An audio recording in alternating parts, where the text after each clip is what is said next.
제가 지금 시작한 지 20분이 됐는데 아마 관심 있는 분들 계속 보셨겠지만 제가 시선 처리 어떻게 하고 있는지 유심히 보신 분 혹시 보셨어요? 예, 어떻게 하고 있습니까?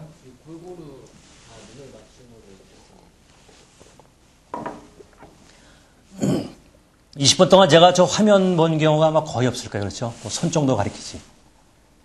근데 많은 프레젠터들이 실수하는 것 중에 하나가 뭐냐면요. 이 포인터를 갖고 나오죠? 여길 갖고 계속 여길 보면서 이렇게 돌려가면서 설명합니다. 그러니까 청중과 시선 처리를 안 해요. 그런데 무슨 문제가 있느냐면요. 여러분들이 이제 한번 자기 개인적인 생활을 한번 상기해 보시기 바랍니다. 여러분 주변에 가족이 됐건 친구가 됐건 누군가를 설득할 때 그 사람과 눈을 마주치고 설득을 합니까? 아니면 다른 데를 보고 이야기를 합니까? 어떻게 하세요? 눈을 마주치고 설득하죠. 그렇죠? 여러분들은 이 자리에 왜 섰습니까? 제가 이 자리에 왜 섰습니까? 전 여러분들을 프레젠테이션을 이렇게 하십시오라고 한편에 설득을 하기 위해서 저는 이 자리에 쓴 사람입니다. 맞습니까? 예. 여러분들이 프레젠터로서 이 자리에 있을 때는 반드시 설득이 목적이에요. 근데 설득을 하시는 사람 입장에서 설득을 하고자 하는 대상에게 시선 처리 안 한다. 이건 설득력의 절반을 잃게 돼 있습니다. 굉장히 중요한 요소예요. 시선 처리. 근데 시선 처리 하라고 그러면 못 합니다. 왜? 무섭습니다. 청중들의 눈을 보기가. 저는 뭐 이런 걸 너무 오랫동안 했고 제가 이 분야에서 제가 교육 컨설팅을 하고 있기 때문에 전 시선 처리가 전혀 두렵거나 어색하지가 않아요. 하지만 그걸 여러분들이 하셔야 돼요. 어떻게? 연습을 하셔야 돼요. 연습을. 책에서 시선 처리 골고루 여기저기 하십시오. 책 여러분이 아무리 많이 읽어봐야 실전에 딱 쓰면 안 돼요. 왜? 지식과 그게 스킬의 차이입니다. 연습하셔야 돼요. 어떻게 연습하시냐? 일반적으로 하시기 어려우시잖아요. 그렇죠? 예? 그럴 때는 어떻게 하느냐? 제가 이제 교육하면서 가르쳐드리는 요령이 있어요. 가족들을 대상으로 하면 좋은데 가족들한테도 쑥스러워하는 경우가 있죠. 그럼 집 안에서 가구들을 대상으로 하시는 거예요. 가구를 사람처럼. 그래서 차분하게 가구 하나를 사람의 시선양 보고 하시는 거예요. 구체적인 요령은 제가 후반부에 설명을 드리겠습니다. 그 다음에 아까 말씀드린 것처럼 맨 마지막 중요한 자료 슬라이드는 다시 한번 보여줘라. 그러면서 재강조해라. 예, 이런 얘기입니다. 그 다음에 이 금기사항 굉장히 중요한 내용이에요. 많은 분들이 실전에 임하면서 서두부터 뭐라고 그러시느냐. 제가 별로 시간이 없어서 준비를 못했습니다. 그럼 그 자리에 쓰지 마십시오. 전 그렇게 말씀드립니다. 준비 안 되신 분이 거기 쓰셔가지고 설득을 하신다는 게 전 이해가 안 돼요. 그러니까 비록 여러분들이 준비를 잘 못하셨다 하더라도 이 얘기는 하시는 게 아니에요. 당당하게 쓰시는 거예요. 왜냐? 청중들은 이 프레젠터의 당당한 모습을 보길 원하지 이런 불필요한 이건 겸손도 아닙니다. 예, 이런 이야기를 듣고자 여기 오신 게 아니거든요. 그러니까 당당하게 하셔야 돼요. 또 간혹 저 벼랑간 이 자리에 섰습니다. 저 준비 안 됐다 이런 얘기죠. 그 얘기는 뭐예요? 제 이야기는 별로 가치가 없을 겁니다. 라고 얘기하는 거예요. 설득이 없죠. 안 되죠.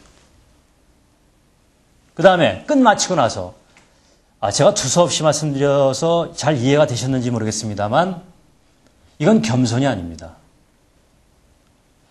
청중이나 고객은 이야기를 듣는 순간에 내가 지금까지 들었던 게 뭐야? 실망하게 돼 있어요. 실망을. 여러분 자신감 있게 하세요. 자신감 있게.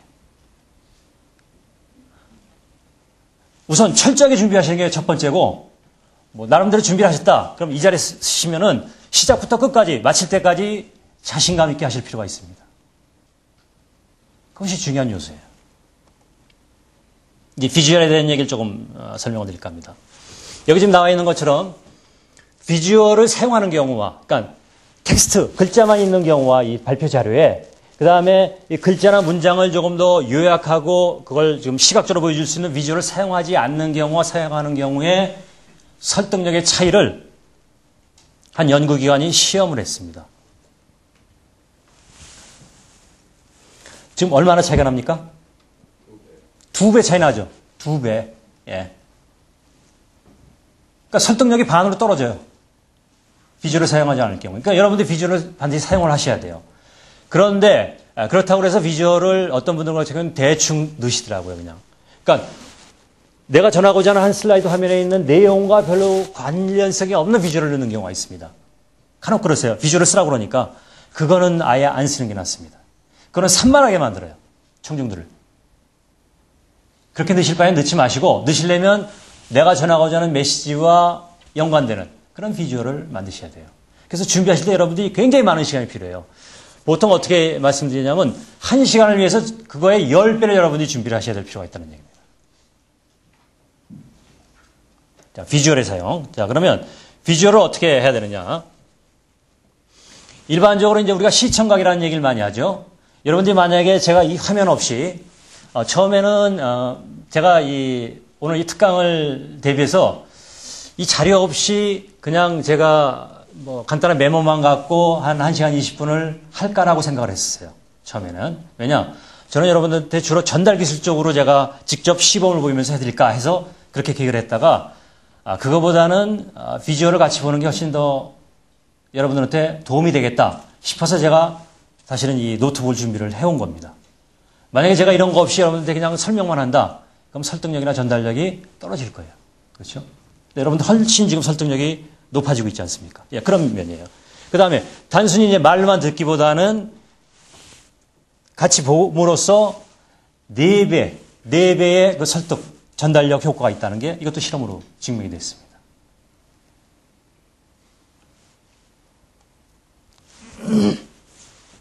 비주얼을 사용할 때 많이 나오는 공식이에요. 뭐 제가 번역한 이 책에서 나오는데 KISS.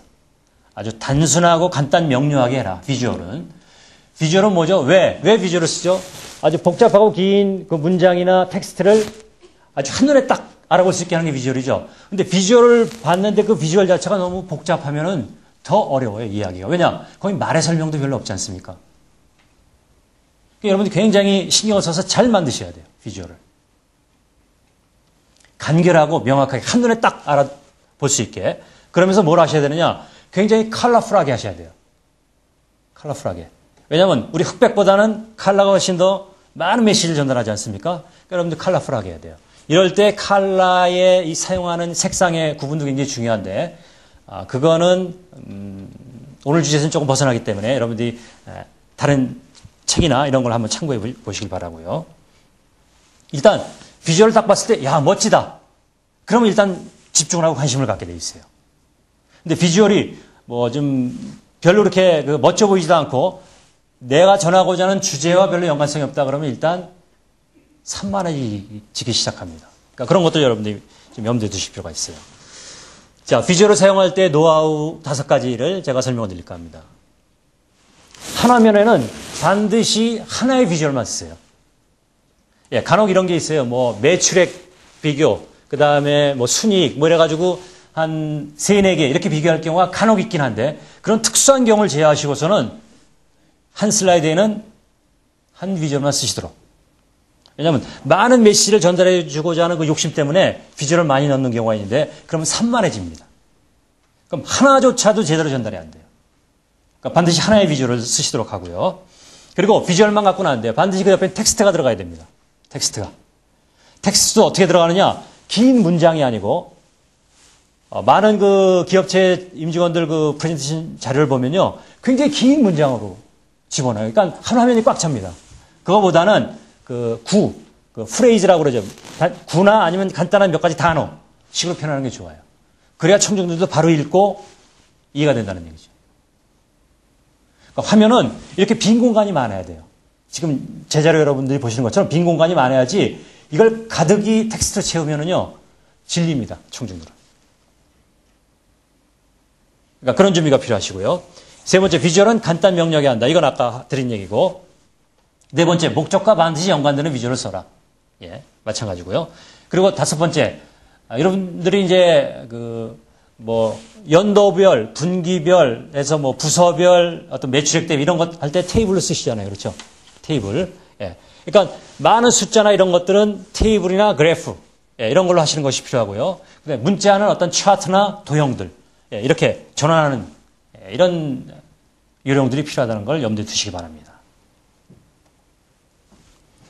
자, 이제 본격적으로 제가 전달 기술에 대해서 설명을 드리겠습니다.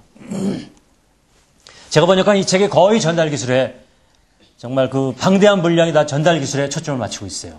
그래서 제가 아까 그 동영상에서 번역을 하면서 제가 느낀 소감을 말씀드렸는데요. 이 책을 지은 저자가 상당히 제가 보는 견지에서는 상당한 수준의 전문가라는 게 제 판단이었고요. 그 다음에 내용들을 보면서 상당히 방대하면서도 굉장히 깊이 그리고 우리 일반인들이 굉장히 평소에 어려움을 겪고 궁금해했던 사항들을 세세하게 설명을 해주고 있어요. 그러니까 여러분들이 책을 한번 잘 보시고 또 거기서 안내해드린 대로 한번 해보시길 원해요. 해보셔야 됩니다. 그걸 그냥 읽기만 해가지고 절대 여러분들 스킬로 나타나지 않습니다. 해보셔야 돼요. 혼자서 숙소에 오시면 혼자서 방에서 거울 보시고 간혹 저는 어떻게 안내해드리냐면 요즘 그 캠코더들이 가정마다 한 대씩은 있지 않습니까? 그러니까 캠코더 세워놓고 혼자 찍는 거예요. 캠코더 앞에서 이제 청중이라 생각하고 지금 이제 캠코더가 있지 않습니까? 어떻게 가구를 청중으로 생각하고 혼자서 이렇게 하시는 거예요. 그리고 캠코더 자기가 봅니다. 그러면 자기 모습을 자기가 보면은 자기가 비록 전문가가 아니더라도 저건 참 자연스럽다. 저건 뭔가 좀 부자연스럽다가 나오죠. 그럼 부자연스러운 부분을 저건 저렇게 고치면 좋겠는데 하고 다시 해보시는 거예요. 가장 좋은 방법은 최고 전문가 앞에서 피드백을 받는 게 최고겠지만 그런 기회가 없다면 그렇게라도 활용하시면 굉장히 도움이 됩니다. 자, 전달하는 방법에는 여러 가지가 있어요. 그 중에 말이 있죠. 제가 지금 말로 전달하고 있어요. 또 하나는 제가 보여드리는 글이 있어요. 그렇죠? 또 하나는 뭐가 있느냐? 제가 여러분들과 교감을 하는 제스처와 시선 처리 이런 것들이죠. 비언어적인 표현 이런 것들이 있습니다. 이게 다 중요해요. 그러니까 어떤 사람들은 비언어적인 건 무시하고 말로만 하는 사람이 있는가 하면 어떤 사람들은 말하는 건 조금 좀 등한시하고 현란한 제스처를 쓰는 사람들이 많아요. 근데 그 어느 것도 한쪽으로 지나쳐서 도움이 되는 건 아무것도 없습니다. 이게 균형을 맞아야 돼요. 균형. 그러니까 언어적인 표현과 비언어적인 표현이 이 균형을 맞춰야 됩니다. 자, 이 균형을 맞추는 방법에 대해서 제가 이제 오늘 집중적으로 여러분한테 알려드리고자 합니다. 이와 같은 전달 기술을 이제 습득하는 방법을 제가 먼저 알려드리고 구체적인 거 설명을 드릴까 합니다. 여기 보시는 내용처럼요.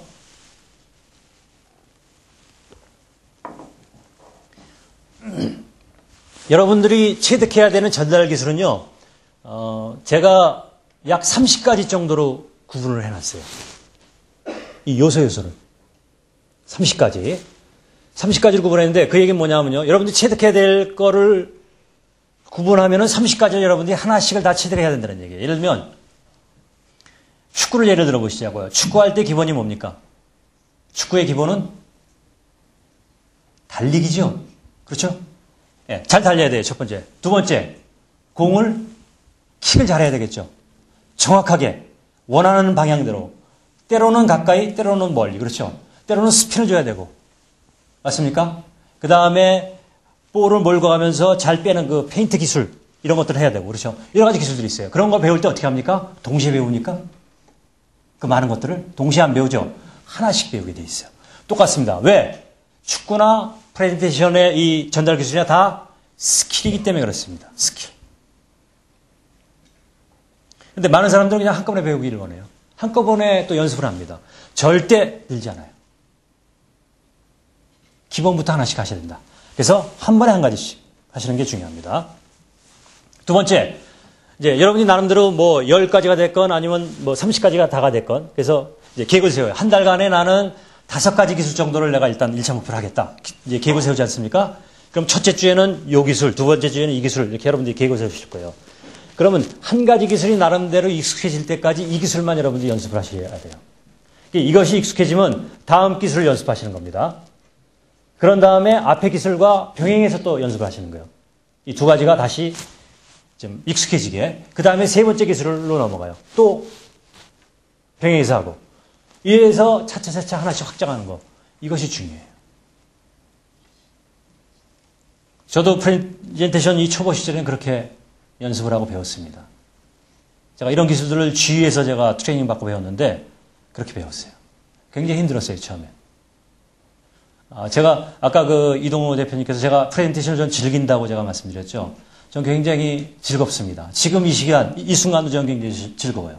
여러분들과 만나면서 제가 이런 걸 알려드리는 게 너무 즐겁습니다. 또 간혹 이런 얘기를 해요. 어떤 분들은 긴장을 하면 안 된다. 긴장을 풀어라 이런 얘기를 해요. 근데 전 거기에는 좀 다른 의견을 갖고 있습니다. 여러분들 긴장을 하셔야 돼요. 어떻게? 적절하게. 조금 더 구체적으로 얘기하시면 어디에 적절한 긴장이 필요합니까?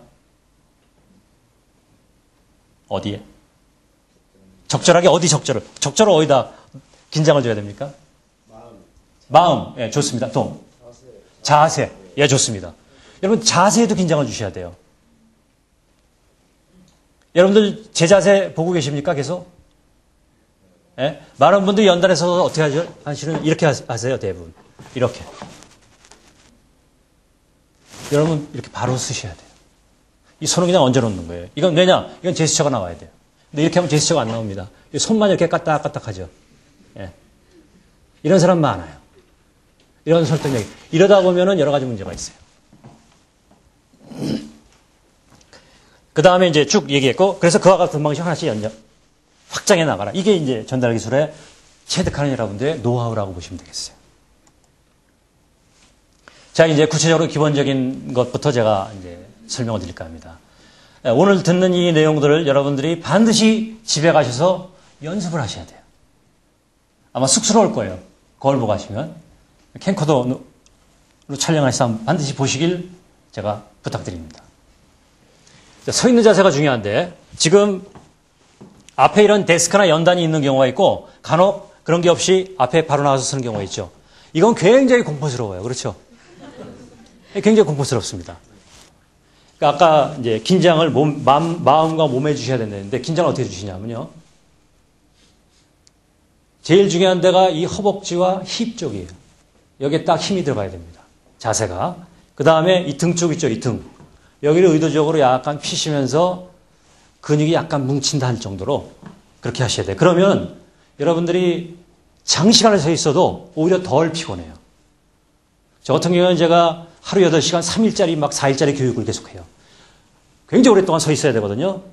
근데 피곤함을 오히려 덜 느껴요. 그 이유가 뭐냐? 만약에 힘을 빼면요. 이렇게 더 피곤해집니다. 몸에 긴장을 갖는 게 중요해요. 이러면 자세가 바르게 되죠. 그렇죠? 보는 사람도 좋고 당당해 보이지 않습니까? 그냥 이런 자세보다 당당해 보이죠. 그러니까 서 있는 자세가 굉장히 중요해요.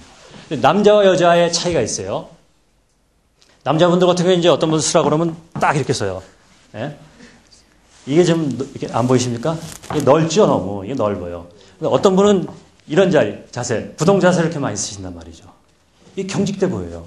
제가 추천드린 자세는 뭐냐면요. 남자 같은 경우는 자기 발볼에 1.5배 내지 2배 정도를 쓰게 해요. 그 다음에 반드시 일직선으로 맞추셔야 됩니다. 이거를 우리 그 부동 자세에 이렇게 각도를 주지 마시고 일직선으로 맞추실 필요가 있어요. 이러다 보면 의도적으로 발뒤꿈치가 약간 벌어진다라는 느낌이 들 정도로 이렇게 하시면 그러면 제가 아까 말씀드린 허벅지와 힙에 긴장감이 들어가요. 이렇게 하면 거기 긴장감이 안 들어갑니다. 한번 일어나서 해보시겠어요? 일어나셔서. 예, 일어나세요. 한번 해보세요. 이건 해보지 않으면 절대 못 느껴요. 이렇게 오므려서 쓴 경우와 제가 말씀드린 이런 경우와를 한번 해보세요. 어떻게 차이가 있나? 허벅지와 힙에 긴장감이 들어갑니까? 어떠세요? 들어갑니까? 예, 지금 조금 넓죠?